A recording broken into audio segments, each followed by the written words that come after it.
할렐루야. 우리 귀한 주일 아침입니다. 귀한 예배 나오신 여러분 모두를 주님의 이름으로 환영합니다. 이 시간 우리 마음을 다 정돈하시고 우리 함께 기도하심으로 2021년 3월 14일 주일 예배를 하나님께 드리시겠습니다.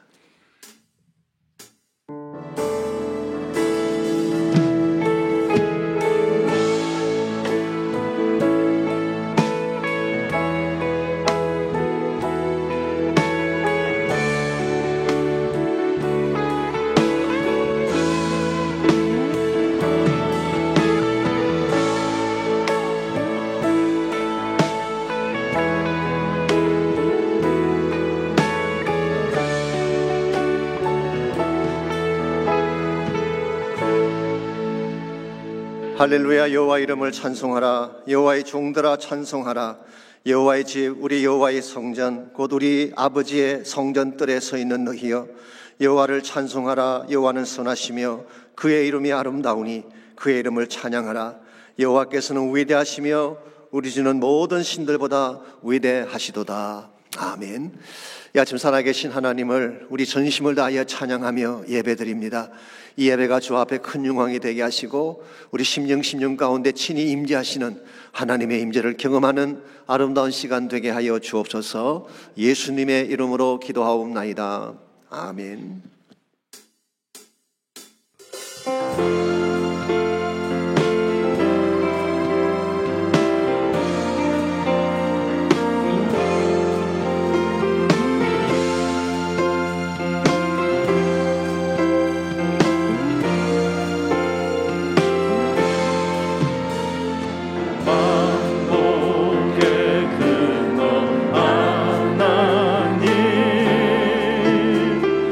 온 백성 찬송들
영원히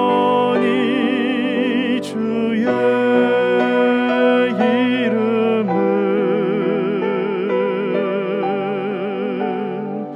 송축하리이다.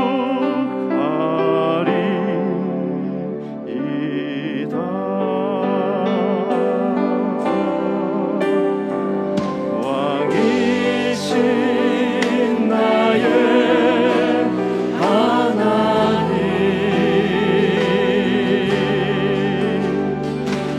내가 주를 높이고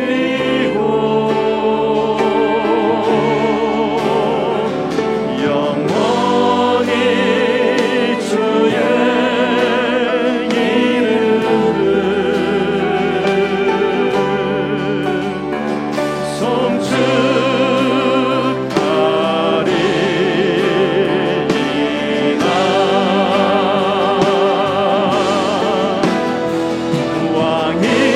주의 이름을 왕이신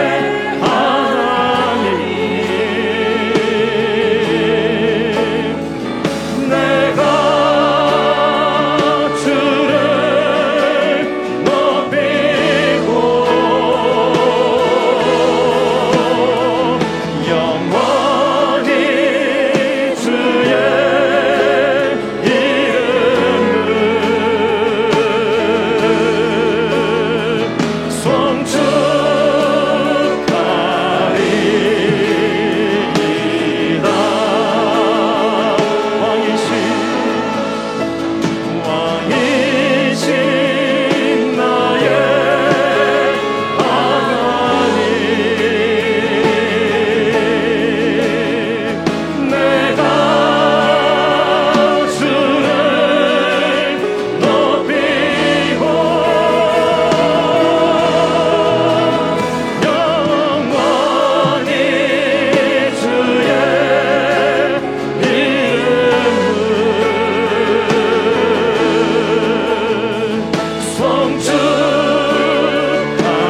영원히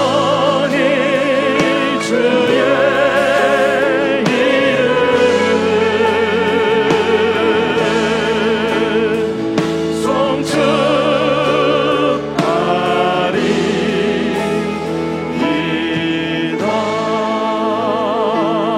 영원히 주의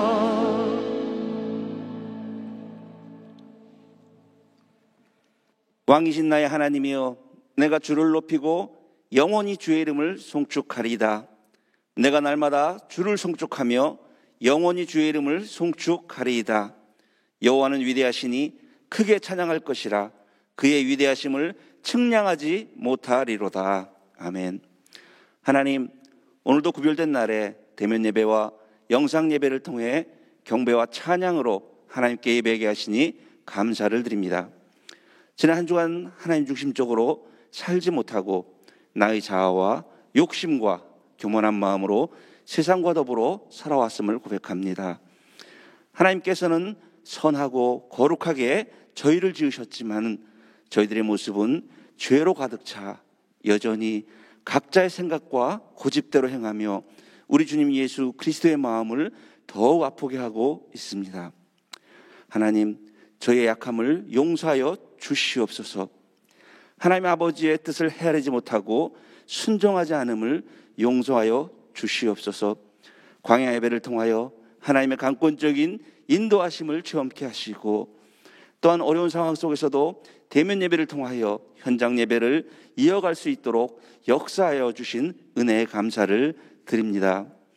우리 삶의 모든 것이 하나님께로부터 나오며 그 역사는 언제나 선한 결론으로 응답하심을 믿사오니, 하늘의 소망을 두고 하나님의 도우심을 기다리는 우리 모두는 십자가 앞에 나와 정결한 마음으로 자기 자신을 돌아보고 주님 주시는 충만한 능력으로 힘차게 일어설 수 있도록 인도하여 주시옵소서. 지난 64년 동안 저희 교회를 축복하사 많은 일을 행하게 하시고 영광 받아주심에 감사를 드리며, 특별히 올해는 뚫고 날아오자는 말씀으로 새누리교회 온 성도가 한마음 한뜻이 되어 어떤 고난과 역경이 우리 앞에 있다 하더라도 길을 만드시고 인도하시는 우리 주님을 의지하여 힘차게 날아오르는 우리 모두가 되게 하여 주시옵소서. 진행 중인 온라인 제자훈련을 축복하사 참여한 모든 분들이 끝까지 완주하여 주님 닮은 참된 제자들로 다 세워지게 하여 주시옵소서. 땅끝까지 이르러 복음의 증인들로 명하신 주님의 말씀을 따라 이름 없이 오직 주님만 의지하여 원근각지에서 복음을 전파하고 계신 선교사님들을 축복하사 저들의 사역들이 불같이 일어나게 하옵시고, 복음의 씨앗이 뿌려지는 곳곳에 세상이 감당할 수 없는 주님의 큰 역사가 일어나게 하여 주시옵소서. 이 시간 하나님의 말씀을 선포하시는 담임 목사님께 성령의 전신갑주를 입혀 주셔서 전하시는 그 말씀이 우리의 심령에 강하게 새겨지길 원합니다. 말씀을 들을 때 성령의 역사하심이 우리를 더욱 견고하게 이끌어 이 어려운 상황을 능히 이겨낼 수 있도록 인도하여 주옵소서. 어려운 시기에 교회를 이끌어 가실 때에 강건하게 붙들어 주셔서 지치지 않으시고 견고하게 저희 새누리교회를 잘 이끌어 가시도록 축복하여 주시옵소서. 자녀들을 축복하사 말씀 안에서 잘 성장하여 흔들림 없이 세상을 정복하며 하나님 나라를 세워가는 십자가의 군사들로 다 세워주시어 다음 세대를 잘 이끌어갈 수 있도록 역사하여 주시옵소서. 감사드리며 우리 주님 예수님의 이름으로 기도하였사옵나이다. 아멘.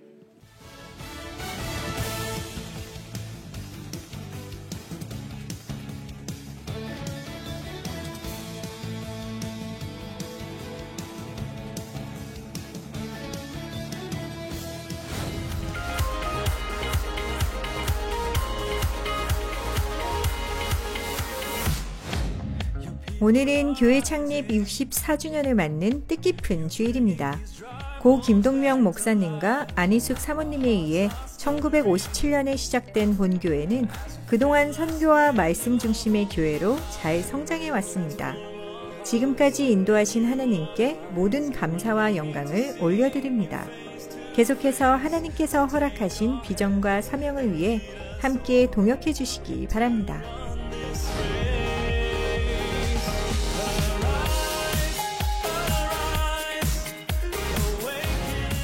고난주간을 맞이하여 오는 3월 29일부터 4월 3일까지 새벽 5시 15분에 애니 암스트롱 선교 새벽기도회를 드립니다. 남침례교단 국내 선교부에서 파송한 선교사님들과 본교에서 지원하는 국내 선교사님들을 위해 기도할 것입니다. 모두 동참하셔서 뜻깊은 고난주간을 보내시기 바랍니다.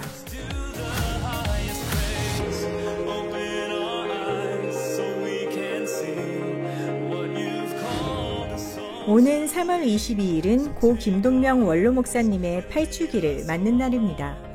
본교회를 창립하시고 목자의 심정으로 제자들을 양육해 주신 김 목사님을 추모하며 하나님께 감사를 드립니다. 김 목사님은 평북 철산에서 목사의 삼남으로 출생하셔서 일본 고베 공정과 서울대학교 공과대학을 졸업하셨습니다. 1948년 도미하셔서 텍사스의 사우스웨스턴 침례 신학대학에서 신학을 공부하셨고 1949년 죽으면 죽으리라의 저자 안희숙 사모님과 동역을 시작하셨습니다. 1957년 3월 남침례회 국내 선교부의 파송으로 로스앤젤레스 지역에 오셔서 본교회를 개척하셨습니다. 김 목사님과 안 사모님은 한인으로서는 최초로 국내 선교사로 파송되신 것이며 두 분이 세우신 본교회가 공식적으로 미국 내 최초의 한인 침례교회입니다. 원래는 각국에서 온 유학생들을 위한 국제교회였으나 차츰 한인들의 숫자가 늘어나면서 한인 침례교회가 되었습니다. 김 목사님과 안 사모님의 가르침으로 수많은 제자들이 양성되었으며 그들 중 많은 이들이 후일 저희 교단을 이끄는 지도자들로 쓰임받았습니다. 김 목사님의 목회 정신은 3가지로 요약할 수 있습니다. 첫 번째가 용서받은 탕자입니다. 이것은 성도가 갖추어야 할 기본 자세입니다. 자신이 누구인가를 바로 알고 그 크신 하나님 아버지의 사랑 앞에 황송함으로 살아가는 것이 크리스찬 삶이라는 것입니다. 두 번째는 목자의 심정입니다. 양을 사랑하고 양들을 위해 기꺼이 자신의 생명을 드렸던 예수님의 마음을 본받자는 것입니다. 양들을 위해 울고 그들의 고통을 함께 아파할 줄 아는 목자, 이것이 김 목사님이 추구하셨던 목양의 길이었습니다. 세 번째는 빚진 자 의식입니다. 이것은 복음과 선교에 대한 우리의 사명을 말합니다. 사도 바울처럼 복음의 빚진 자가 되어 어디건 가겠다는 것이 김 목사님의 헌신이셨습니다. 실제로 김 목사님은 1979년부터 82년까지 남미로 가셔서 아르헨티나, 브라질, 파라과이, 베네수엘라 등지의 교회들을 개척하셨습니다. 이 교회들은 지금까지 본교회와 동역을 하면서 남미 선교에 정진하고 있습니다. 1989년 본교회를 은퇴하신 김 목사님은 북가주로 가셔서 팔로알토 침례교회를 섬기셨고 그 교회가 성장하여 오늘날의 북가주 새누리교회가 되었습니다. 1995년 대전 대덕단지에 새누리교회를 개척하셔서 많은 전문인 사역자들을 양성해내셨습니다. 그 이후 새누리교회가 대전 지역에 3개가 더 개척되었습니다. 본교회도 이와 같은 김 목사님의 정신을 잘 이어가기 위해 2018년 라이프웨이 비전센터의 완공과 함께 이름을 남가주 새누리교회로 바꾸고 착한 양, 착한 목자의 비전으로 하나님 나라를 이루어가고 있습니다. 김 목사님은 진정한 목자였으며 교단의 지도자였고 하나님 나라의 영광을 볼 줄 아는 비저너리였습니다. 이처럼 귀한 목자를 저희 교회에 주신 하나님께 감사드리며 우리도 주님 오시는 그날까지 주님 나라 영광 위에 달려가길 소원합니다.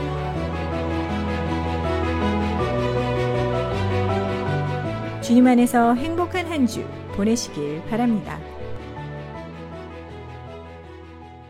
오늘 귀한 주일 예배 함께 하신 여러분 모두를 다시 한번 주님의 이름으로 환영합니다. 각 가정에서 또 여러 처소에서 온라인으로 예배하시는 모든 분들도 진심으로 환영합니다. 광고에서 보신 것처럼 오늘이 본교회가 개척한 지 64년째 되는 귀한 날입니다. 지난 64년 동안 인도하신 하나님께 감사드리고 또 교회 본래적 비전을 잘 이룰 수 있도록 이런 모두가 헌신하며 기도해 주시기를 바랍니다. 특별히 김 목사님 그 영상을 따로 제작을 한 이유가 아무래도 많은 분들이 잘 모르시고 자꾸 잊혀져 가기 때문에 우리 본래 정신을 잊지 않기 위해서 제가 일부러 그렇게 제작하기를 원했습니다. 여러분께서 많이 보시고 또 다른 분들에게 알려주시면 좋겠습니다. 3월 29일부터 4월 3일까지 우리 앤 암스트롱 새벽 기도가 있는 거 기억하시고 함께 나와주시기를 바랍니다. 백신이 접종이 시작이 되면서 아시는 대로 코로나가 많이 잡혔습니다. 이제 식당도 이번 주부터는 실내를 오픈한다고 그렇게 신문에 났고 학교도 오픈을 하고 아마 스타디움도 4월부터는 열릴 것이라고 합니다. 이와 같이 이제 한 단계 한 단계 코로나가 벗겨지고 있기 때문에 아마 교회 사역도 여러분께서 새로운 마음으로 준비를 하셔야 될 것 같습니다. 예배를 위해서 또 양무리 모임을 위해서 또 우리가 그동안 하지 못했던 많은 사역들 다시 시작할 수 있도록 헌신해 주시고 준비해 주시기를 바랍니다. 우리 그 외 나머지들 광고들 잘 보셔서 함께 해주시면 좋겠습니다. 이 시간 우리 하나님께 드릴 예물을 위해 함께 기도하겠습니다.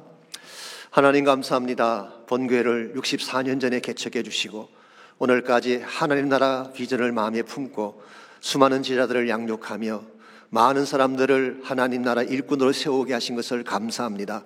앞날도 하나님이 축복해 주셔서 정말 킹덤 포커스드 처치, 하나님 나라 중심의 교회로 성장해 갈 수 있도록 인도해 주시고 주님 오시는 그날까지 복음적 사명을 잘 감당해서 하나님께 칭찬받는 귀한 교회 되게 하여 주옵소서. 이 시간 소중한 예물 주님께 올립니다. 드려진 예물이 주의 영광에 쓰임 받도록 축복해 주시고 모든 성도들의 가정도 하나님께서 은혜를 베풀어 주셔서 코로나 팬데믹을 잘 감당하고 모든 어려움을 극복하고 승리할 수 있도록 축복하여 주옵소서. 예수님의 이름으로 기도하옵나이다. 아멘.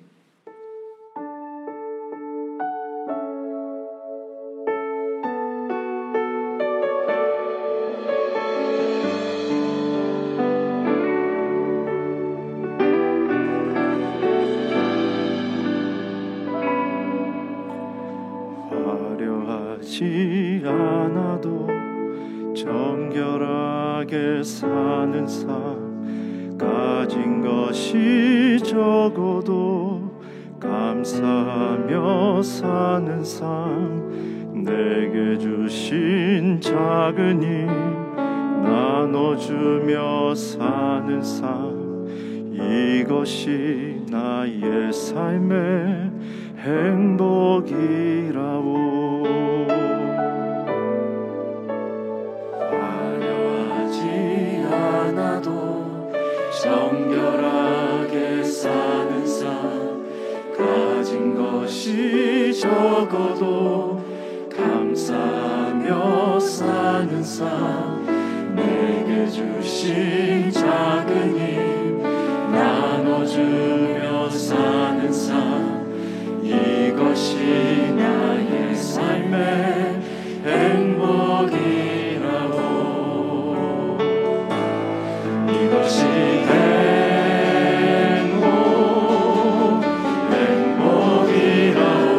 행복이라고. 세상은 알 수 없는 하나님 선물, 이것이 행복이라고. 하나님의 자녀로 살아가는 것, 이것이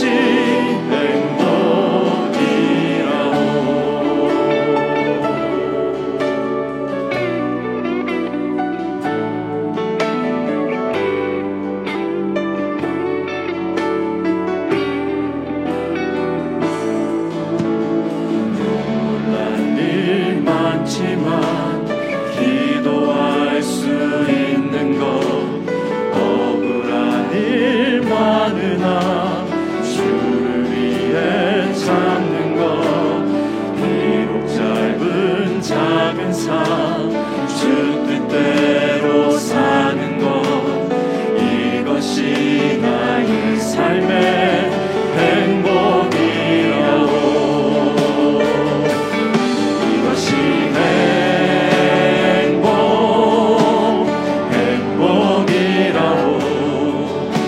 세상은 알 수 없는 하나님 선물, 이것이 행복이라고. 하나님의 자녀로 살아가는 것, 이것이 행복이라고. 이것이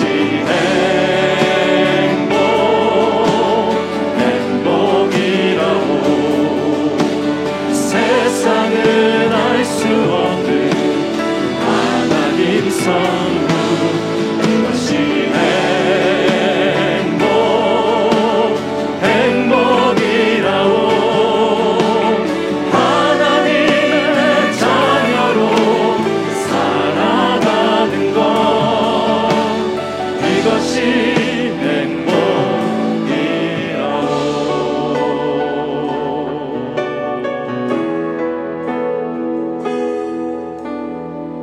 이것이 행복이라고.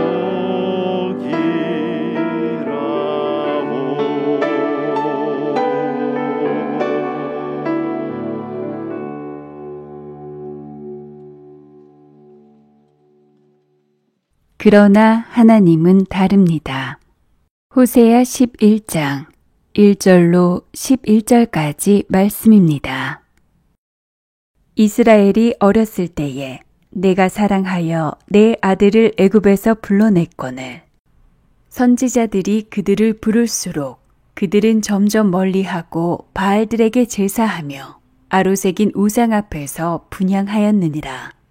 그러나 내가 에브라임에게 걸음을 가르치고 내 팔로 안았음에도 내가 그들을 고치는 줄을 그들은 알지 못하였도다. 내가 사람의 줄, 곧 사랑의 줄로 그들을 이끌었고 그들에게 대하여 그 목에서 멍에를 벗기는 자 같이 되었으며 그들 앞에 먹을 것을 두었노라. 그들은 애굽 땅으로 되돌아가지 못하겠거늘 내게 돌아오기를 싫어하니 아수르 사람이 그 임금이 될 것이라. 칼이 그들의 성읍을 치며 빗장을 깨뜨려 없이 하리니 이는 그들의 계책으로 말미암음이니라. 내 백성이 끝끝내 내게서 물러가나니 비록 그들을 불러 위에 계신 이에게로 돌아오라 할지라도 일어나는 자가 하나도 없도다. 에브라임이여, 내가 어찌 너를 놓겠느냐? 이스라엘이여, 내가 어찌 너를 버리겠느냐? 내가 어찌 너를 아드마같이 놓겠느냐? 어찌 너를 스보임같이 두겠느냐? 내 마음이 내 속에서 돌이키어 나의 궁휼이 온전히 불붙듯 하도다. 내가 나의 맹렬한 진노를 나타내지 아니하며 내가 다시는 에브라임을 멸하지 아니하리니 이는 내가 하나님이요 사람이 아님이라. 내 가운데 있는 거룩한 이니 진노함으로 내게 임하지 아니하리라. 그들은 사자처럼 소리를 내시는 여호와를 따를 것이라. 여호와께서 소리를 내시면 자손들이 서쪽에서부터 떨며 오되 그들은 애굽에서부터 새같이 아수르에서부터 비둘기같이 떨며 오리니 내가 그들을 그들의 집에 머물게 하리라. 나 여호와의 말이니라. 아멘. 하나님은 여러 측면에서 우리 인간과는 다르신 분입니다.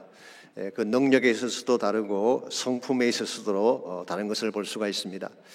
우리 인간은 쉽게 변하고 자신의 이익을 따라 철새처럼 몰려다닐 때가 많지만 하나님은 그렇지 않습니다. 한번 사랑하시면 끝까지 사랑하시고 한번 택하셨으면 끝까지 책임을 지시는 분입니다. 우리는 이 하나님의 다르심에 대해 감사를 해야 됩니다. 만약 하나님 우리와 똑같은 존재라면 어떻게 그분에게 모든 삶을 맡기며 따라갈 수가 있겠습니까? 예를 들어 그분이 우리처럼 변덕스러우시다면 어떻게 그런 분을 신뢰할 수 있겠습니까? 만약 하나님이 우리처럼 무능력하시다면 어떻게 그분에게 우리 삶을 맡길 수가 있겠습니까? 그런데 참 감사하게도 하나님은 우리보다 뛰어나시고 만유보다 크신 분이기 때문에 우리 믿음의 대상이 되는 것입니다. 그래서 이사야 55장 8절과 9절은 하나님의 다르심을 이렇게 소개하고 있습니다. 이는 내 생각이 너희 생각과 다르며 내 길은 너희의 길과 다름이니라. 여호와의 말씀이니라. 이는 하늘이 땅보다 높음같이 내 길은 너희 길보다 높으며 내 생각은 너희 생각보다 높음이니라 그랬습니다. 하나님은 우리와 생각도 다르고 길도 다르다고 말씀합니다. 더 정확히 말하면은 더 높다고 오늘 성경은 밝히고 있습니다. 그래서 우리는 제한된 인간의 사고로 때때로 하나님을 다 이해하지 못하고 하나님의 길을 순종하지 못할 때가 있습니다만은 그러나 기억하실 것이 뭡니까? 항상 하나님이 옳다는 사실이, 특별히 하나님의 사랑은 너무 깊어서 우리가 납득하지 못할 때가 많이 있습니다. 때로 비합리적으로 보일 때가 있고 무모하게 느껴질 때가 있을 것입니다. 하나님의 사랑을 보면서 꼭 저렇게 하셔야 되나 다른 길은 없는가라고 반문하고 싶을 때가 있었을 것입니다. 그럼에도 우리는 그 사랑을 믿어야 합니다. 왜냐하니까 그분은 세상에서 누구보다 우리를 사랑하시는 아버지가 되시기 때문에 그렇습니다. 사실 아버지의 사랑은 때때로 무뚝뚝할 때가 있죠. 소통이 잘 안 되기 때문에 오해를 받기도 합니다. 아버지의 가슴 깊은 곳에 흐르고 있는 자식 사랑은 세상에 누구와도 비교할 수 없는 남다른 사랑일 때가 많이 있습니다. 이제 4월 달이 되면 다시 야구 시즌이 돌아옵니다마는 몇 년 전에 텍사스 알링턴에 있는 레인저스 구단에서 이런 일이 있었습니다. 샤넌 스톤이라고 하는 서방관이 6살 난 자기 아들과 함께 야구 경기를 보러 왔습니다. 직업상 너무 바빠서 아들과 많은 시간을 갖지 못했던 스톤 씨는 아들이 가장 기뻐하는 무엇인가를 해주고 싶었어요. 그 당시 레인저스 팀에는 좌시 해밀턴이라고 하는 유명한 선수가 뛰고 있었는데 그 스톤 씨의 아들인 쿠퍼가 해밀턴의 열렬한 팬이었습니다. 그래서 그날 이 스톤 씨가 외야수를 맡고 있던 해밀턴에게 부탁을 했어요. 이닝을 마치는 볼을 잡게 되면 그 볼을 자신에게 던져달라고 부탁을 했습니다. 그러면 그 볼을 자기 아들에게 주려고 한 것입니다. 여기에 오케이를 한 해밀턴이 2회를 끝내는 볼을 잡은 후에 그것을 스톤 씨 부자가 앉아있는 외야석 상단으로 던졌습니다. 그랬는데 그만 볼이 약간 짧았어요.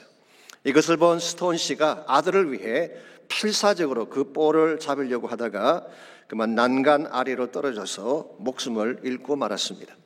어떻게 보면 무모한 일이죠. 공 하나를 잡기 위해 자기 목숨을 버리다니 미련하고 납득이 가지 않을 수가 있을 것입니다. 그러나 이 무모함 속에 아버지의 사랑이 담겨져 있다는 사실을 알아야 됩니다.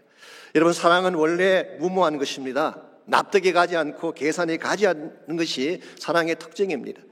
자식을 위해서라면 자신의 몸이 떨어지는 것도 알지 못한 채 난관으로 몸을 던지는 것이 아버지 사랑이라는 것입니다. 이와 같이 아름다운 아버지 사랑을 기리기 위해서 레인저스 구단에서는 그해 10월 달에 플레이오프 게임 첫 게임에 그의 아들 쿠퍼를 초청을 해서 시구를 하게 했습니다. 쿠퍼는 자기 아버지의 사랑을 기억하며 목이 메어 울면서 볼을 던졌는데요. 그날 그 볼을 받은 자가 해밀턴이었습니다. 해밀턴은 그 볼을 받은 후에 울고 있는 쿠퍼에게 달려가서 가슴을 꼭 껴안아주며 이렇게 말을 했습니다. 너희 아빠는 지상에서 최고 아빠였어. Your daddy was the best of all. 너희 아빠는 지상에서 가장 귀한 아빠였어. Never forget it. 다시는 그 사랑을 잊지 마라고 말을 해주었고, 이 장면을 지켜보던 5만 관중이 모두 일어나서 스탠딩 오베이션으로 박수를 보내주었다고 합니다. 여러분, 이와 같은 것이 사랑입니다. 무모한 줄 알면서도 모든 것을 주고 싶어하는 마음, 이게 아버지의 심정이죠. 이와 같은 것이 성경에 제시하고 있는 하나님 아버지 사랑의 실상입니다. 사실은 성경에 기록된 하나님의 사랑은 제가 말씀드린 것보다 훨씬 더 무모하고 더 파격적이라고 할 수가 있죠. 죄인인 우리를, 은혜를 저버리고 떠나간 여러분과 저를 살리기 위해 자기 몸을 깨뜨려 주신 사랑이었어요. 이게 십자가 사랑 아니겠습니까? 죄를 알지도 못한 거룩한 분을 허물 많은 죄인을 위해 죽게 한 것입니다. 가장 추악한 여러분과 저를 살리기 위해 거룩한 하나님의 아들이 대신 처형을 당한 것입니다. 무모합니다. 계산이 서지가 않습니다. 그러나 이와 같은 무모한 사랑 속에 하나님의 은혜가 담겨져 있는 것입니다. 그것도 우리 인간이 상상할 수 없는 초월적인 차원의 하나님의 은혜. 여러분과 제가 이 은혜를 바로 알고 하나님께로 나아갈 때에 우리 삶의 진정한 회복과 가능성이 주어지게 되는 것입니다. 여러분, 이 초월적인 하나님을 만나셨는지요? 배은망덕함에도 불구하고 우리를 안아주시고 사랑하시는 이 하나님을 만나셨는지, 이 하나님을 만나지 아니하면 진정한 차원의 회복은 일어날 수가 없고 참된 인생의 가치를 발견할 수가 없습니다. 우리가 만일 이와 같이 초월적으로 달려오시는 하나님을 만나게 된다면 하나님 여러분과 저에게 어떤 축복을 안겨주실까요? 오늘 본문을 중심으로 이것을 함께 정리해 보려고 합니다. 오늘 같이 읽은 본문에 보시면 이 범죄한 이스라엘을 향한 하나님의 초월적인 은혜가 어떤 것인지가 자세하게 소개가 되어 있습니다. 사실 오늘 본문은 두 부분으로 나눌 수가 있죠. 먼저 1절부터 7절까지는 이스라엘의 배은망덕한 모습을 기록하고 있습니다. 그리고 8절부터 11절까지는 그럼에도 불구하고 차마 그들을 버릴 수 없는 하나님의 은혜에 대해서 소개를 하고 있습니다. 먼저 1절 말씀 보시기 바랍니다. 이스라엘이 어렸을 때에 내가 사랑하여 내 아들을 애굽에서 불러내었다고 했어요. 여기서 하나님이 이스라엘을 내 아들이라고 그렇게 지칭을 하고 있습니다. 이걸 보게 되면 하나님은 처음부터 그들을 기계적인 관계, 종속적인 관계로 대한 것이 아니라 사랑의 대상으로 대한 것을 볼 수가 있습니다. 나의 가장 사랑하는 아들이었다 표현하고 있어요. 한 가지 흥미로운 사실은요, 오늘 이 본문이 마태복음 2장 15절에서 예수님과 연관해서 인용이 된 적이 있습니다. 기억하시겠지만 예수님이 탄생하자마자 애굽으로 피난을 가지 않습니까? 그 당시 악한 왕 헤롯이 2살 이하 아이들을 다 죽이는 명령을 내렸기 때문에 부득불 애굽으로 피신을 가셨어요. 그때에 마태는 오늘 본문을 인용하면서 애굽으로부터 내 아들을 불렀다 함을 이루려 하심이라 그렇게 말씀을 하셨어요. 그러므로 이 말씀은 1차적으로는 이스라엘을 향한 말씀이긴 하지만 maybe 구속사정의 의미를 담고 있다고도 말할 수가 있습니다. 이렇게 설명하는 것이 가능할 것입니다. 둘 다 애굽에서 나왔지만, 이스라엘도 애굽에서 나오고 하나님의 아들이신 예수님도 애굽에서 나왔지만 이스라엘은 하나님의 구속사를 이루는 데 실패한 반면에 예수님은 구속사를 성취한 사실을 아마도 의미할 가능성이 있습니다. 어쨌든 간에 오늘 이 말씀은 하나님이 가장 아끼고 사랑하는 자식이 바로 이스라엘 백성이었음을 밝힌 것입니다. 뿐만 아니라 3절과 4절을 보시면은 이 아들을 잘 양육하고 기르셨다고 오늘 성경은 밝히고 있습니다. 3절과 4절입니다. 그러나 내가 에브라임에게 걸음을 가르치고 내 팔로 안았음에도 내가 그들을 고치는 줄을 그들은 알지 못하였도다. 내가 사람의 줄, 그 사랑의 줄로 그들을 이끌었고 그들에게 대하여 그 목에서 멍에를 벗기는 자 같이 되었으며 그들 앞에 먹을 것을 두었다고 했습니다. 먼저 사람들에서 걸음을 가르치고 팔로 안고 혹시 그들이 넘어지면 고쳐주었다고 했죠. 이게 바로 양육과 보살핌을 말하는 것입니다. 신명기 1장 31절에서는 사람이 자기 아들을 아는 것 같이 광야길에서 너희를 안고 왔다고 표현을 했었어요. 출애굽기 19장 4절에서는 독수리 날개로 너희를 업고 왔다 그렇게 표현했습니다. 이 모든 말씀들을 종합해 보면 하나님이 얼마나 그들을 사랑으로 케어했는가를 잘 볼 수가 있습니다. 4절 말씀에서는 사랑의 줄로 저희를 이끌었다고 했죠. 이 고대 사회에서 짐승이나 노예들을 이끌 때 줄로 메어서 이끌었습니다. 그런데 하나님 이스라엘 백성을 끄집어낼 때는 사랑의 줄로 이끌었어요. 사랑으로 이끌어내신 것입니다. 그리고 그들의 멍에를 벗겨주시고 그들 앞에 먹을 것을 공급해 주셨다고 말씀하고 있습니다. 그들의 필요한 모든 것들을 하나님은 충분하게 다 제공해 주신 것입니다. 그랬는데 그들은 어떤 반응을 보였습니까? 먼저 2절 말씀을 잠깐 보시게 되면 선지자들이 그들을 부를수록 그들은 점점 멀리하고 바알에게 제사하며 아로새긴 우상 앞에 분향하였다고 했습니다. 하나님은 이와 같이 그들을 사랑했고 그들을 불러주었는데 그들은 부를수록 하나님을 더 멀리 떠나가고 오히려 우상에게 절을 하며 바알을 섬겼다고 말씀하고 있습니다. 이와 같은 그들의 행동은 아버지의 마음에 못을 박는 행위라고 할 수가 있습니다. 하나님은 정말 사랑했는데 그들은 배신을 한 것입니다. 그래서 5절에서 7절까지를 보시게 되면 그 결과가 나와 있는데요. 그들은 애굽으로 돌아가지 못하고 결국 아스루로 끌려간다고 했습니다. 그러면서도 내게로 돌아오기를 싫어했다. 내 백성이 끝끝내 내게서 물러가나니 비록 그들을 불러 위에 계신 이에게로 돌아오라 할지라도 일어나는 자가 하나도 없었다고 말씀하고 있습니다. 옛날 우리 한국 번역인 개역 한글에서는 내 백성이 결심하고 내게서 물러갔다 그렇게 번역을 했어요. My people are determined to turn away from God. 하나님으로부터 의지적으로 물러간 사실을 설명을 한 적이 있습니다. 그처럼 그들의 마음은 스타분했어요. 그들은 배은망덕했습니다. 하나님의 사랑을 거절할 뿐만 아니라 하나님의 가슴에 못을 박고 떠나간 것입니다. 자, 이와 같이 배은망덕했던 민족, 배은망덕했던 사람들을 여러분과 저라면 어떻게 다루실까요?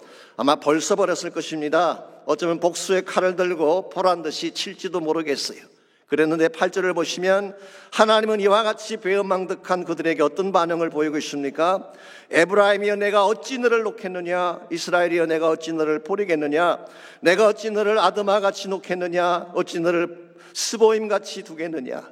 내 마음이 내 속에서 돌이켜 나의 긍휼이 온전히 불붙듯 하도다 그렇게 말씀하셨어요. 내가 어찌 놓겠느냐? How can I give you up? 내가 너희들을 어떻게 포기하겠느냐 그런 뜻이에요. 내가 너를 어떻게 버리겠느냐? How can I hand you over? 너희들을 적군에게 넘겨주겠느냐 그런 뜻이에요. 그들의 잘못에도 불구하고 참아버릴 수 없고 참아 포기할 수 없는 아버지의 사랑이 고스란히 담겨져 있습니다. 특별히 오늘 본문에서 아드마와 스보임 같이 버릴 수 없다는 표현이 나오죠. 아드마와 스보임이 어느 지역에 있는 도시일까요? 창세기 10장 19절 말씀 보게 되면요, 소돔과 고모라 곁에 있던 도성들의 이름입니다. 이 소돔과 고모라가 유황불로 멸망할 때 그 곁에 있다가 함께 망한 도성들이 바로 오늘 본문에 소개된 아드마와 스보임입니다. 괜히 곁에 있다가 유황불을 얻어맞은 케이스라고 할 수 있습니다. 여러분 이걸 보게 되면요, 평소에 좋은 친구들 곁에 있어야지 소돔과 고모라 곁에 있으면 아무래도 악한 영향을 받을 수밖에 없습니다. 교회 다니시면서 술 좋아하고 세상 좋아하는 친구들과 어울리게 되면 결국 악한 영향을 받을 수밖에 없죠. 이와 같은 것이 바로 아드마와 스보임인데 하나님이 그들은 쳤지만 이스라엘은 그렇게 하지 않겠대요. 왜 하나님이 이와 같이 이스라엘 백성에게 페이버를 보이고 있는 것일까요? 왜 하나님은 마땅히 진멸해야 되고 심판해야 될 그들을 심판하지 아니하고 오히려 가슴 아파하며 그들에 대한 사랑을 고백하고 있는 것일까요? 9절에 보시면 그 해답이 나와 있습니다. 내가 나의 맹렬한 진노를 나타내지 아니하며 내가 다시는 에브라임을 멸하지 아니하리니 이는 내가 하나님이요 사람이 아니기 때문이라고 했어. For I am God, not a man. 나는 하나님이기 때문이다. 인간과는 다른 존재이기 때문이다. 그렇게 말씀하고 있어요. 이번에 하나님의 이 다르심, otherness of God, 하나님이 다르심, 이것이 바로 이스라엘을 살게 한 근본 이유가 된 것입니다. 만일 하나님이 우리와 똑같은 인간이었더라면 이와 같은 배은망덕한 민족 아마 지멸했을 것입니다. 다시는 보지 않았을 것입니다. 그런데 말씀에 I'm not like you, 난 너희들과 같지 않다. I'm God Almighty, 나는 전능하신 하나님이다. 이 하나님의 하나님 되심, 우리 인간과는 다르신 이 측면이 이스라엘을 건진 이유고 사실 오늘과 여러분들을 구원하신 이유라고 할 수가 있습니다. 솔직히 우리 가운데에 배은망덕한 죄를 짓지 않는 자가 어디 있습니까? 하나님 저버리지 않는 사람들은 어디 있겠어요? 근데 하나님은 그렇게 우리를 징벌하지 아니하시고 인간과는 달리 이 모든 죄악에도 불구하고 우리를 건져내어 주신 거예요. 이 사실을 사도 바울은 에베소서 2장 3절에서 5절에서 이와 같이 묘사하고 있습니다. 전에는 우리도 다 그 가운데서 우리 육체의 욕심을 따라 지내며 육체와 마음에 원하는 것을 하여 다른 이들과 같이 본질상 진노의 자녀였더니, 우린 본질적으로 하나님의 진노를 받아 마땅한 사람들이었다는 뜻입니다. 그런데 긍휼이 풍성하신 하나님이 우리를 사랑하신 그 큰 사랑으로 인하여 허물로 죽은 우리를 그리스도와 함께 살리셨고 너희는 은혜로 구원을 받은 것이라. 여기에 하나님이 여러분과 저를 구원하신 진짜 이유가 있습니다. 우리가 잘났기 때문이 아닙니다. 우리가 순종했기 때문이 아닙니다. 정말 하나님은 세상에 누구와도 비교할 수 없는 그 크신 사랑 때문에, 우리 인간의 기준을 초월한 하나님의 특별하신 은혜 때문에 여러분과 저를 구원해 주셨고 하나님의 자녀가 되게 하신 것입니다. 여러분과 저의 삶이 바르게 되려면 이 하나님의 초월적인 은혜 앞에 나아가야 돼요. 하나님이 얼마나 나를 사랑하시는가를 잘 기억하고 어떤 초월적인 은혜로 나를 구원하셨나를 잘 인식을 하고 이 초월적인 은혜를 가진 하나님 앞에 나아가야지 여러분의 삶의 진정한 회복이 일어나고 새 출발이 가능하게 되는 것입니다. 이런 면에서 이 시간 우리 모두가 물어야 될 가장 중요한 질문은 이것입니다. 우리는 과연 이 하나님을 만났는가라는 질문을 해야 돼요. 초월적인 은혜로 다가오신 하나님을 만났는가? 이 하나님을 진짜 만나게 되면 우리에게 어떤 축복이 주어지게 될까요? 오늘 본문에 보시게 되면요, 하나님이 초월적인 이 은혜로 이스라엘을 위해 준비해 놓으신 몇 가지 축복들이 오늘 본문에 소개가 되어 있습니다. 이 축복들을 가만히 묵상해 보게 되면 오늘날 여러분과 제가 하나님의 은혜 앞에 나가게 되면 우리도 동일한 복을 누릴 수 있다는 사실을 깨닫게 됩니다. 그래서 첫 번째로 우리가 은혜의 하나님 앞에 나가게 되면 사랑의 가슴을 누리게 되는 것입니다. 하나님 사랑의 가슴을 우리 모두가 체험할 수 있게 됩니다. 8절 하반부를 다시 보시기 바랍니다. 그들을 향한 하나님의 마음이 어땠는지가 이 8절 하반부에 이렇게 소개가 되어 있습니다. 내 마음이 내 속에서 돌이키어 나의 긍휼이 온전히 불붙듯 하도다. 내 마음이 내 속에서 돌이켰다, 이 말의 뜻은요, 이런 의미입니다. 너희를 버리려고 해도 내 마음이 허락지 않는다, 그런 뜻이에요. 그러면서 오히려 나의 긍휼이 불타오른다, 그렇게 말씀하고 있습니다. 이게 긍휼이라고 하는 단어가 히브리 단어로 니춤이라는 단어인데요, 이 말의 원래 뜻은 compassion이에요. compassion. 이 compassion은 함께 아파하는 사랑을 말하는 것입니다. 그들의 아픔이 나의 아픔이 되어서 밤잠을 이루지 못할 정도로 그들을 사랑하며 가슴 아파하는 그 사랑을 우리는 compassion이라고 부르는 것입니다. 사실은 이것이 누가복음 15장에 묘사된 아버지의 사랑의 핵심입니다. 자신의 품을 박차고 나가버린 그 아들, 자신의 가슴에 못을 박고 나가버린 그 아들은 아버지를 잊어버렸는지 모르지만 아버지는 아들을 결코 잊지 못했어요. 그래서 그 아들이 나간 그날부터 돌아올 때까지 아버지는 매일 동구 밖에 나가서 그 아들을 기다리던 모습이 누가복음 15장에 기록된 하늘아버지의 가슴이었습니다.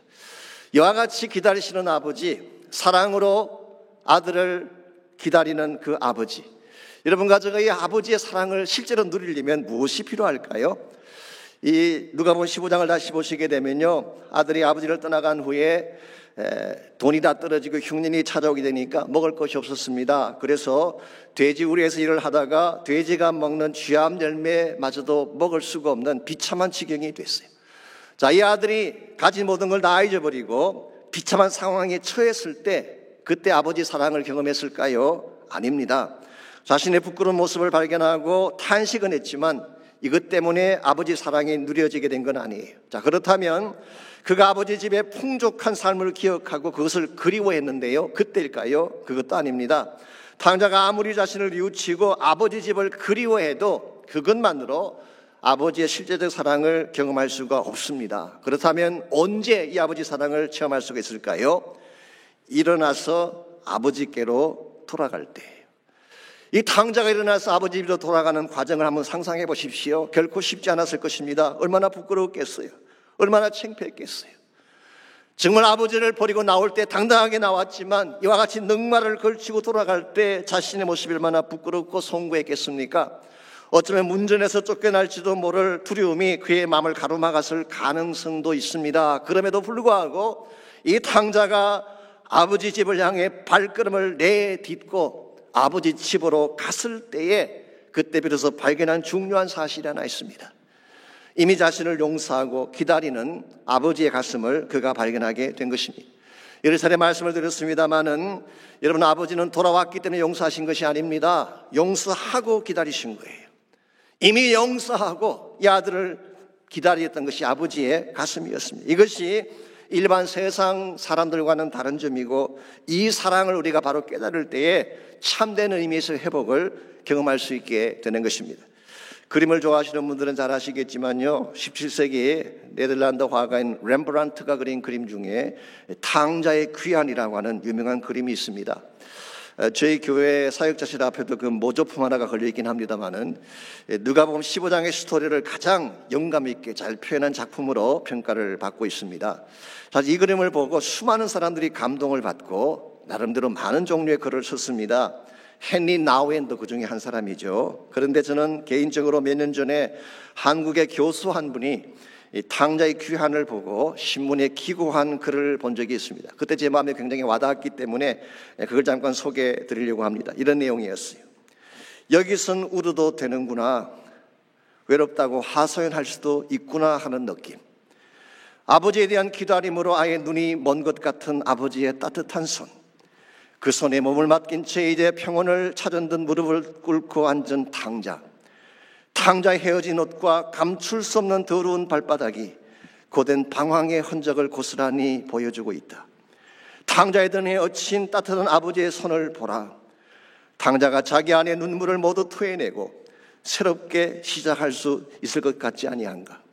저런 손길을 알아야 실패에도 불구하고 다시 일어날 수가 있고, 저런 품에 안겨보아야지 인생을 알 수 있다. 그런 글이었어요. 참 귀한 인식이 아닐 수가 없습니다. 여기서는 울어도 되겠구나, 여기서는 외롭다고 하소연해도 다 들어주시겠구나. 바로 이것이 아버지 앞에 섰을 때 우리가 고백할 수 있는 거예요. 하나님 아버지는 우리의 모습이 어떠하든 그것 때문에 우리를 내치지 않습니다. 이미 알고 계시니까, 내가 얼마나 연약한지를 이미 알고 계시니까, 하나님은 그걸 모두 다 초월하셔서 사랑하신 분이기 때문에 우리의 잘남과 못남에 연연하지 않습니다. 그냥 안아주시는 거예요. 그냥 받아주시는 것입니다. 그분 앞에 나가게 되면 비로소 울 수 있고 하소연할 수 있고 나의 모든 가슴을 다 토해내어도 받아지게 되는 축복, 이게 바로 하늘 아버지 앞에 나아갔을 때에 비로소 경험할 수 있는 아름다운 축복인 것입니다. 여러분 가운데 아직도 이 사랑을 알지 못하는 분이 혹시 있다면 아버지 품에 꼭 안기시기를 바랍니다. 부끄러워도 그분을 찾아가야 돼요. 송구스럽고 면목이 없어도 아버지 앞에 나가서 그 아버지 사랑을 붙잡을 때에 여러분의 인생이 새롭게 변화가 일어나기 시작하고 새 출발을 할 수 있게 되는 것입니다. 이와 같이 은혜의 하나님께 나가게 되면 첫 번째로 하나님 사랑의 가슴을 누릴 수 있게 됩니다. 두 번째로 축복의 소리를 듣게 되는 것입니다. 하나님께 나갔을 때에 하나님의 음성을 들을 수가 있게 됩니다. 10절 말씀 보겠습니다. 그들은 사자처럼 소리를 내시는 여호와를 따를 것이라. 여호와께서 소리를 내시면 자손들이 서쪽에서부터 떨며 온다고 했어요. 여기 사자처럼 소리를 내신다. 옛날 성경에는 사자처럼 소리를 발하신다 그랬는데요, 이건 그냥 소리가 아닙니다. Lions roaring. 이 사자가 크게 소리를 내는 그 음성을 말하는 것입니다. 이 roaring voice, 온 밀림 전체를 쩡쩡 울리는 목소리, 이게 바로 여호와 하나님께서 발하시는 음성이라고 오늘 성경은 묘사하고 있습니다. 여러분, 성경을 보시게 되면 하나님이 소리를 발하시는 케이스가 여러 군데 나오는데요, 예컨대 욥기 38장을 보시게 되면 하나님이 개입하실 때 소리를 내셨어요. 욥의 세 친구가 욥을 찾아와서 공격을 하고 욥은 자신의 그 의로움을 변명하며 토론을 할 때, 그때 38장에 보게 되면 여호와께서 폭풍우 가운데 임하셔서 말씀하셨어요. 무지한 말로 이치를 어둡게 하는 자가 누구냐. 이 하나님의 음성이 들려오는 순간 모든 자들이 다 자기의 의견을 내려놓고 엎드리기 시작하죠. 욥도 그때 비로소 엎드리게 되고 자신의 죄를 자복하게 되지 않습니까? 이 하나님이 개입하시면 어떤 디스퓨트도 다 정리가 되는 것입니다. 두 번째 케이스가 하나님의 사랑을 확증하실 때도 소리를 발하셨어요. 마가복음 1장 11절에 보시게 되면 예수님 요단강에서 침례를 받고 물속에 들어가셨을 때에 하늘이 열리고 성령이 임하신 후 들려오신 음성이 있었죠. 너는 내 사랑하는 아들이라 내가 너를 기뻐하노라. 예수님은 이 음성 듣고 공생애를 시작하셨어요. 사람들의 박수나 환호를 듣고 시작한 것이 아닙니다. 요단강 들판에서 내가 너를 사랑한다는 하나님의 음성을 듣고 사역을 시작하셨기 때문에 진짜 사명자가 될 수 있었던 것입니다. 마지막 세 번째로 구원을 선포하실 때도 하나님의 음성을 발하셨어요. 아마 오늘 본문이 이 케이스에 해당되는 게 아닌가 생각합니다마는 여호와께서 소리를 내시면 자손들이 서쪽에서부터 떨며 온다고 말씀하고 있죠. 이 팔레스타인의 북쪽은 아수르가 다스리고 있는 지역입니다. 남쪽은 애굽이 다스리고 있는 지역이죠. 그렇다면 서쪽은 어디를 말할까요? 우리말 성경에는 서쪽이라고 번역을 했습니다마는 원래 직역을 하게 되면 바다라고 하는 뜻입니다. 팔레스타인에서 말하는 바다는 지중해를 말합니다. 그러므로 여기서 서쪽에서 온다는 이 말은 바다 건너서 나의 백성들이 온다는 뜻이에요. 여기 지중해 건너편에는 오늘날의 유럽이 존재하고 있죠. 로마도 있고 마케도니아도 있고 아테네, 고린도 모두 바다 건너편에 있는 지경들입니다. 그런데 오늘 이 말씀은 장차 때가 되면 하나님이 하나님 백성을 북쪽에서도 오게 하고 남쪽에서도 오게 할 뿐만 아니라 멀리 바다 건너 사방에서 하나님 음성을 듣고 하나님 나라 백성들이 올 것이라고 말씀하고 있어요. 이 소리가 바로 복음의 소리예요. 하나님께서 준비하신 구원의 소리를 듣는 자들이 각처에서 하나님 앞으로 돌아오게 될 사실을 오늘 본문이 말씀하고 있는 것입니다. 여러분 가족의 땅을 살아가면서 정말 바르게 살아가려면 이 소리를 들어야 됩니다. 복음의 소리를 듣고 하나님의 복음의 말씀을 순종할 때에 참는 회복이 가능하고 능력이 주어지게 되는 것입니다. 오늘 많은 사람들이 하나님의 음성보다 세상의 소리를 더 기울이려고 하는 경향이 많습니다. 왜냐하면 세상의 길이 더 화려해 보이기 때문에, 세상의 목소리가 더 우리를 행복하게 만들 것처럼 보이기 때문에 우리는 세상의 보이스에 귀를 기울이지 하나님의 음성에 귀를 기울이지 않는 경향이 있어요. 그러나 여러분 조심하셔야 됩니다.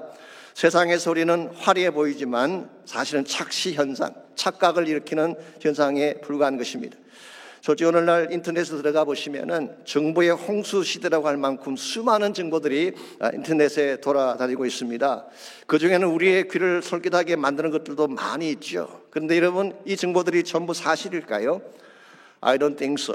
만일 그 정보가 모두 사실이라면요, 이 땅에 부자 안 될 사람 아무도 없습니다.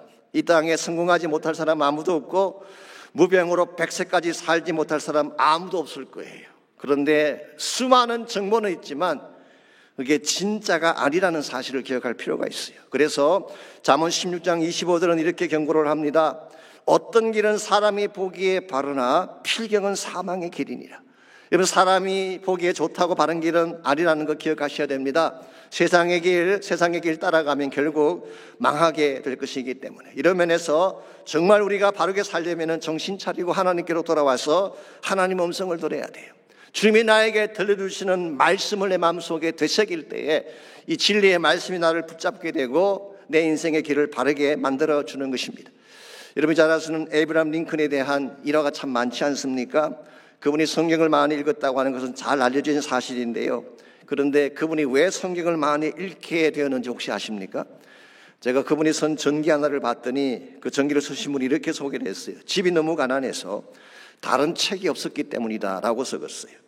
집안에 유일하게 2개의 책밖에 없는데 하나가 성경책이었고 또 하나가 이솝의 우화집이었습니다. 그래서 링컨은 아침에 일어나서 밤에 잠잘 때까지 자나깨나 이것만 계속 읽은 것입니다. 그래서 나중에 거의 암송할 수준까지 가게 되었다고 합니다. 그래서 후일 그의 사상과 정신을 구성하는 DNA가 이때 형성되었다고 그 전기는 기술을 하고 있습니다.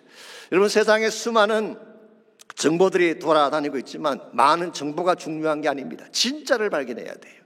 수많은 정보나 수많은 책들이 소중한 것이 아니라 진짜 진리의 말씀, 하나님의 말씀이 우리 심령을 붙잡을 때에 그것이 우리를 힘있게 만들고 바르게 만드는 것입니다. 이런 면에서는 여러분에게 좀 고민하고 싶습니다. 세상의 소리 듣지 마시고 주의 음성 앞에 귀 기울이시기를 바랍니다. 진리의 말씀을 붙드시기를 바랍니다. 세상의 어떠한 인포메이션보다도 더 정확하고 우리의 영혼을 책임질 수 있는 유일한 보이스가 하나님의 음성이기 때문에 이와 같이 여러분과 제가 초월적이고 우리를 사랑하신 하나님 앞에 담대한 믿음으로 나가게 되면 그분 사랑의 가슴을 우리 모두가 누릴 수 있게 됩니다. 하나님 사랑의 가슴이 안겨야지 참된 행복이 무엇인지 알게 되지 않겠습니까? 두 번째는 그분의 음성을 듣게 되죠. 그분의 음성, 우리를 축복하시는 음성, 생명의 소리, 복음의 소리를 들어야지 우리 인생이 바른 방향으로 나아갈 수가 있는 것입니다. 마지막 세 번째로 우리가 은혜 하나님께 나가게 되면 참된 안식처에 머무는 축복을 갖게 됩니다. 참된 안식처. 11절 말씀 보겠습니다. 그들은 애굽에서부터 새같이 아수르에서부터 비둘기같이 떨며오리니 내가 그들의 집에 머물게 하리라. 나 여호와의 말이니라. 자, 여기에 보시게 되면요, 10절 말씀에 이어서 각처에서 돌아오는 하나님 백성의 모습을 기록하고 있습니다. 그런데 오늘 본문은 그들을 애굽에서 오는 새와 같다, 아수르에서는 비둘기 같다, 그렇게 표현하고 있습니다. 이것은 그들이 둥지를 잃고 쫓겨난 새와 같은 존재라는 것을 밝히고 있는 것입니다. 여러분, 둥지를 잃은 채 방황하는 새를 상상해 본 적이 있습니까? 돌아갈 둥지가 없는 새, 돌아갈 집이 없기 때문에 정처 없이 시공을 떠돌아다닐 수밖에 없습니다. 쉴 곳이 없어요. 마음 둘 곳이 없습니다. 항상 마음속에 불안과 두려움 가운데 살 수밖에 없는 존재가 둥지를 잃어버린 새의 존재인데 이스라엘 백성이 그랬다는 것입니다. 사실 우리 인생 자체가 둥지를 잃어버린 새와 같은 존재라는 것입니다. 그랬는데 하나님이 이들에게 무엇을 주시겠다는 것입니까? 그들의 집에 머물게 하리라. 제가 New Living Translation을 봤더니 이렇게 번역이 되어 있습니다. I will bring them home again. 그들을 다시 집으로 돌아오게 하겠다. 이 안식처를 약속하고 있는 것입니다. 죄악 때문에 뿔뿔이 흩어진 백성, 정말 정처 없이 이곳저곳으로 쫓겨났던 나그네 인생에게 하나님이 오프하시는 것은 Eternal Dwelling Place, 영원한 우리의 안식처를 말하는 것입니다. 이것은 오늘 성경이 제시하고 있는 초월적인 하나님이 여러분과 저를 위해 준비해 놓으신 처소라고 할 수가 있습니다. 이 땅에 살아가는 동안에 참된 안식은 없습니다. 기억하시겠지만 우리 모두는 나그네 인생이기 때문에 피곤합니다. 마음 둘 곳이 없습니다. 한 곳에 내 마음을 두고 싶지만 그곳이 나를 받아주지 못할 때가 더 많이 있죠. 그런데 하나님은 여러분과 저를 사랑하셔서 우리 모두가 쉴 수 있는, 마음을 두고 삶을 둘 수 있는 안식처를 주시겠다고 말씀하고 있습니다. 자, 그렇다면 성경이 말하고 있는 안식처는 구체적으로 무엇을 말하는 것일까요? 크게 나누어서 두 가지 차원에서 생각해 볼 수가 있습니다. 첫 번째는 하나님의 품 자체를 안식처라고 말할 수 있어요.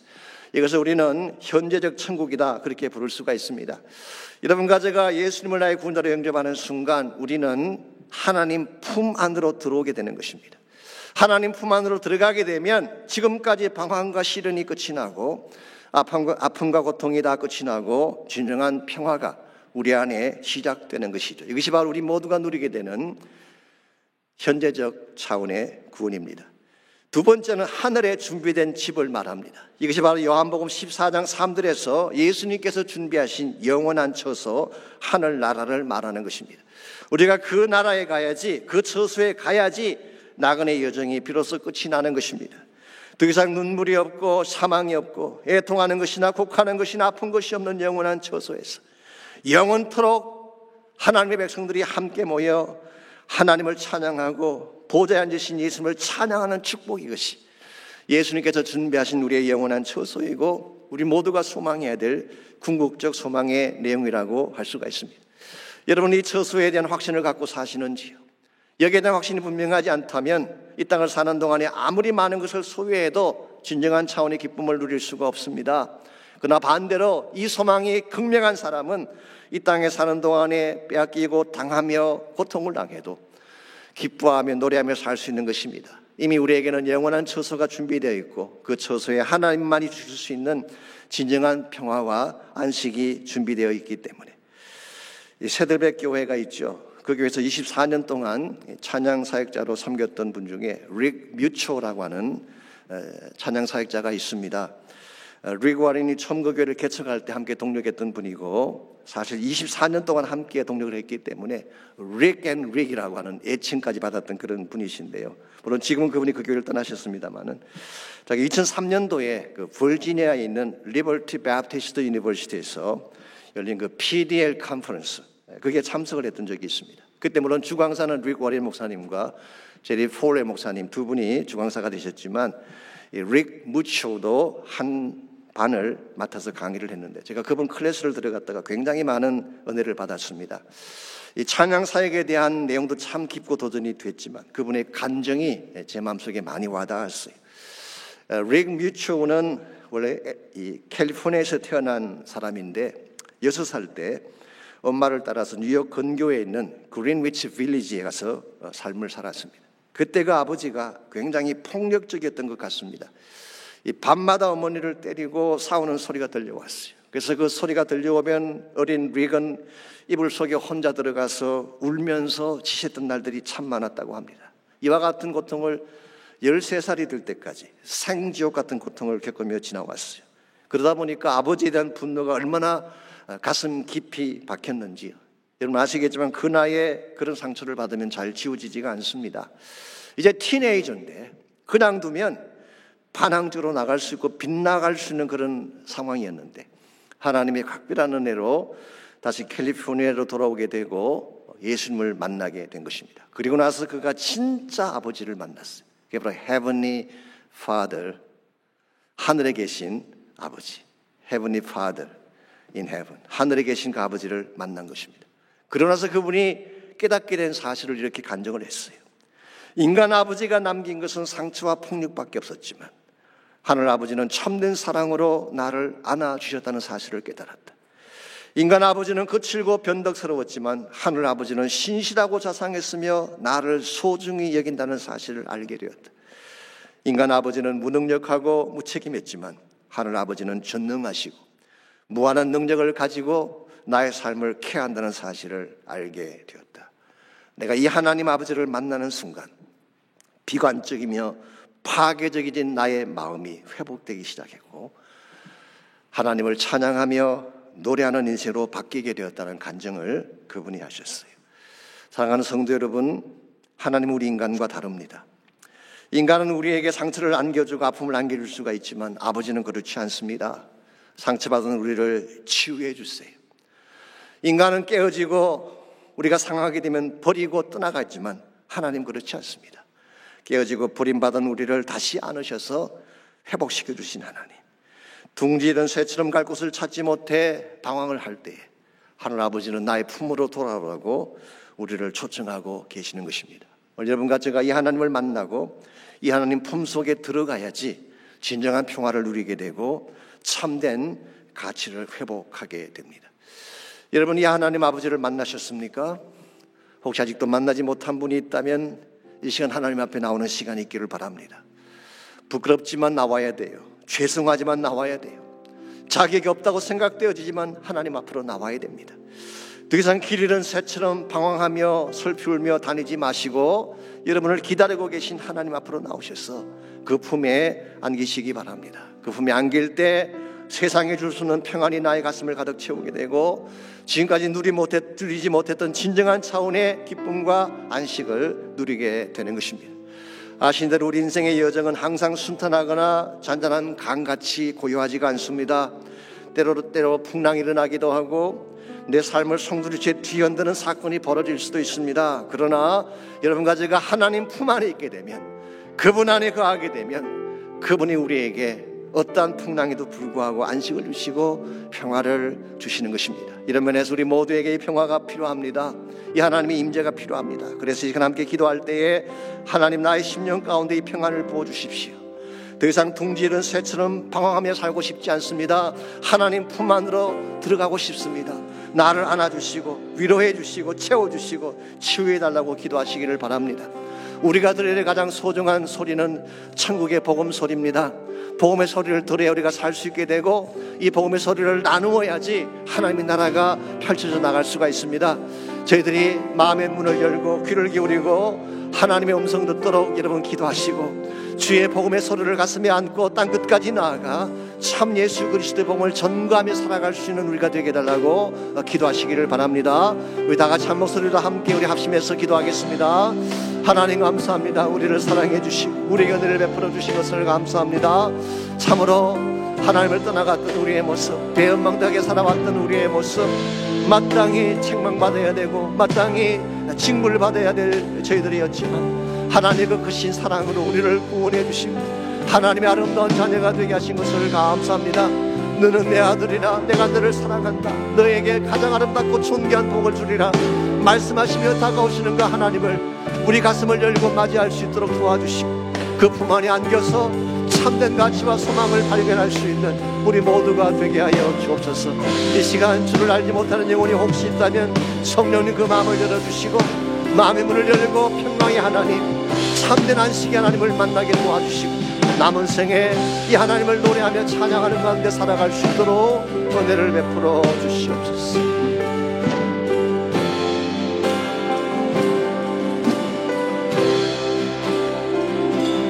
내 평생에 가는 길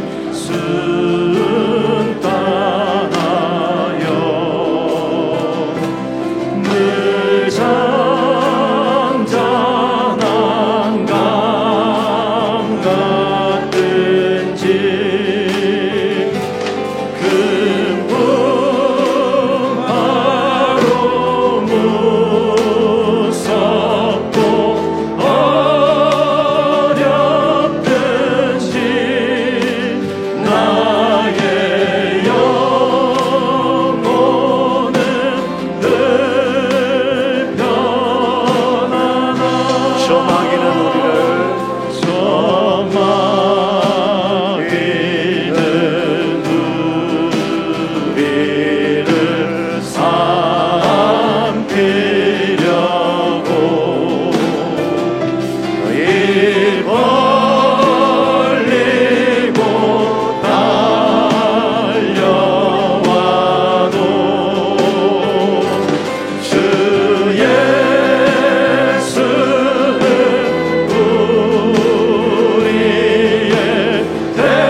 하나님 감사합니다. 세상은 우리를 공격하고 악한 영은 우리를 삼키려고 달려들지만 우리 대장 되신 예수님께서 우리를 지켜주시고 우리 심령 가운데 강력하게 임재한 성령의 권세가 우리를 지켜주시는 은혜를 감사합니다. 이 성령의 권세가 우리 삶을 통해 나타나게 하여 주옵소서. 이 교회가 성령의 교회가 되게 하시고 복음이 살아있는 교회가 되게 하시고 하나님 나라 비전과 꿈을 이루는 아름다운 교회가 될 수 있도록 은혜를 베풀어 주시옵소서. 이제는 우리 구주 예수 그리스도의 은혜와 하나님 아버지의 무한하신 사랑과 성령님의 충만한 임재하심이 이 시간 주님 앞에 나와 전심을 다해 예배하는 사랑하는 주의 백성 한 분 한 분에게, 각 가정에서 각 처소에서 주를 사모하며 예배하는 모든 사랑하는 주의 백성들 위해, 또 그들의 가정과 삶의 터전과 자녀들과 자손들 위해 이제로부터 항상 함께하여 주시기를 살아계신 예수님의 이름으로 간절히 축원하옵나이다. 아멘.